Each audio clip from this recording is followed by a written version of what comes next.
How you doing? I'm Callan and this is Slapped Ham.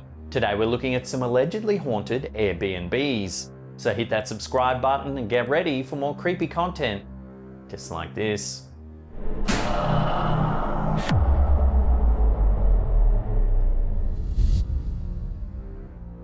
Be prepared for no sleep in Wake Forest, North Carolina, if you check in for the night at this allegedly haunted Airbnb. Don't be fooled by the bright, perky demeanour of this property. The Stroud House is a place to get schooled in paranormal activity, right in the middle of a former college town. This home was built in the 1940s by Reverend I.T. Stroud. It still features a pastor's study that's been converted into a convenience area. One thing this property has in common with many older estates is that it's reportedly haunted. Family, friends and guests staying at the home have documented a variety of supernatural events while staying at the house. The list includes footsteps roaming through the hallway, the sound of someone tiptoeing upstairs, glowing orbs, hall and basement lights suddenly turning on, and a music box that inexplicably plays on its own. A shadowy figure's also been spotted lingering in the kitchen. If you spook easily, just keep on walking right past the Stroud House the next time you're hanging around downtown Wake Forest before you awaken any activity.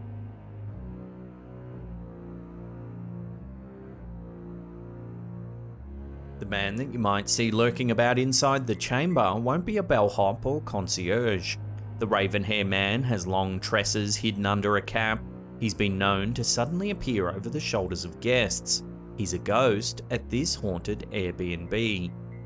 The temperature in this inviting apartment is also known to drop. It will send a shiver down your spine whenever he shows up. Just hope you don't see him as you're relaxing in the flat's grand clawfoot tub.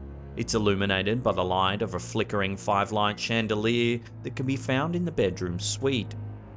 The history behind this very old flat is fascinating. The chamber apartment is more than 600 years old. It can be hard to tell exactly which spirits are lingering in a city that's been the site of so much bloodshed dating back to Roman times. However, there is a theory on the flat that went on to become known as North Yorkshire's Madness Chamber. It's that a wicked schoolmaster went mad from guilt after a career of rounding up the city's orphans to place them in a local institution called the Ragged School. This schoolmaster, with a heart of black, eventually turned to heavy drinking to turn off the memories of all the children he had condemned to asylum living. His guilt drove him mad until even the strongest of libations could no longer silence sounds and visions of screaming orphans scratching from their graves. The headmaster eventually took his life in what is now believed to be the spot where this flat stands today.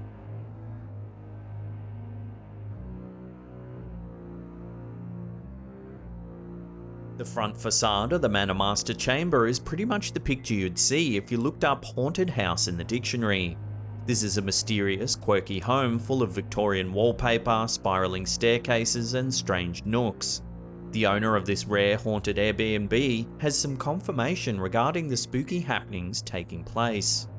Sean Doyle, the current owner of the manor, couldn't have known the significance when he randomly picked up an old barrette from the floor inside his home more than a decade ago. He said that when he touched the barrette, a vivid image of a little girl dressed in all white flashed into his head. He thought it odd, but he let the feeling pass. The incident came rushing back to him a year later when he received a strange phone call. It was the relatives of the family who had built the manor all the way back in 1883, calling to make contact. Doyle felt compelled to ask if a girl had ever died in the home. To his surprise, the family was able to confirm that a young girl named Rosalia Finn had passed away from typhoid fever in the home back in 1908. The former owners even showed a photo of the girl to Doyle. He immediately recognised her from the strange memory flash that he had had prior. Doyle remains a skeptic, even though this strange incident has him wondering if little Rosalia still keeps an eye on the home of her childhood. What is most fascinating is that several friends and guests who were unaware of the Rosalia story have commented on feeling an energy or presence in the home. In fact, there's one particular closet in the home that appears to be a hotspot for sensations among guests. It does make one wonder if the closet is the perfect hide-and-seek spot for little Rosalia.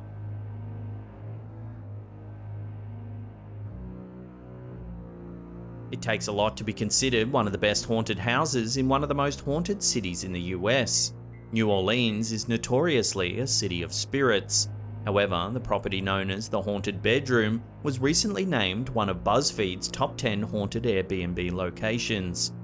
This is a third-floor flat tucked away in the heart of the Garden District.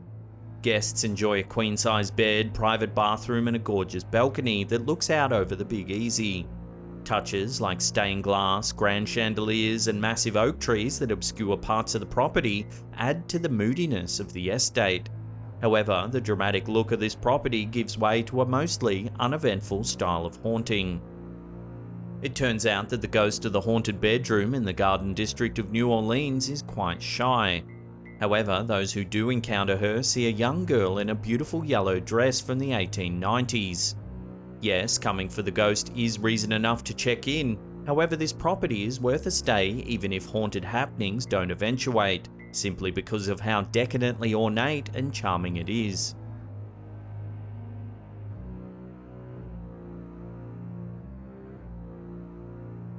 Perched on Lake Maggiore in Italy, Castello del Pozzo boasts a fitness centre, wine bar, conference centre, private art collections, and luxurious suites. The sprawling halls of this ancient castle are said to be haunted by a woman named Barbara, who is known as Piedmont's Lady-in-Waiting. The daughter of Lord Pozzo, Barbara, supposedly decided to run away to elope with a man who was not an approved suitor. Upon discovering this forbidden marriage, Pozzo had beautiful young Barbara locked away in a tower within the castle. It was there that Barbara eventually died without ever being reunited with her husband. Guests who stay in the castle report hearing someone shuffling through its gilded, echoing halls each night. Many report disruptive sighs and laments coming from the castle's tower. There's even been sightings of a figure overlooking the surrounding lake from the windows of the castle. Could it be Barbara waiting in vain for her husband to return to scale the castle walls to free her from her tower? Before we take a look at a very eerie property in Dixfield, Maine, remember to hit that subscribe button, then tickle that little bell icon there and turn on all channel notifications. That way you'll be in the loop every time we drop our scary and mysterious videos. Also, remember to take that thumbs up button down to the pub and buy it a beer. The Weld Street Inn is a picture of quaintness, with a classic New England porch with white rails, oversized front windows, multiple brick chimneys, and a canopy of trees. Built in 1881, it's considered to be one of the cutest attractions in the tiny town of Dixfield, Maine. It turns out it's notoriously haunted. Any local will tell you that sightings have been going on for years. All of this was actually a surprise to the inn's current owner. However, Anne-Marie Cook knew something was up when she opened the door of her new property to hear a bizarre whoosh sound flying right towards her. The locals soon informed her that she had just purchased a very haunted house. There are many theories about the fates that befell the Marsh family who once occupied the home. First, there was a daughter named Chestina who was a certified black widow. She had lost 2 husbands in a short span of time. Several of the Marsh's 5 daughters were said to have birthed children out of wedlock. They were hidden away in a secret room within the barn on the property. One child supposedly died after being mysteriously pushed from the barn window. Another supposedly drowned in a pond on the property that has since been covered up. Many of Anne-Marie Cook's theories about what took place have been pieced together by conversations she's had with locals. Of course, the biggest proof of all that something unsavory has happened at the inn is all the mysterious activity that guests continually report. Guests of this haunted Airbnb constantly hear strange noises, they see objects moving, and feel the presence of someone hovering near them. Could the Marsh family be still lingering on the property all these years later? We dare you to stay there and find out.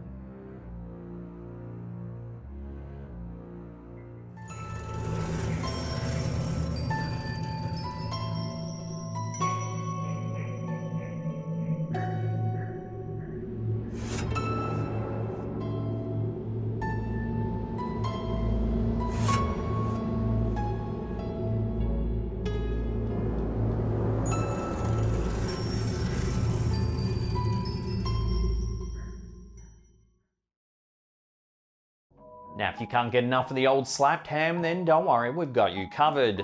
These 2 links right here are full of scary goodness. Now remember to hit that thumbs up button and leave us a comment down below. We love reading them. And that's it for me. I'll see you all next time.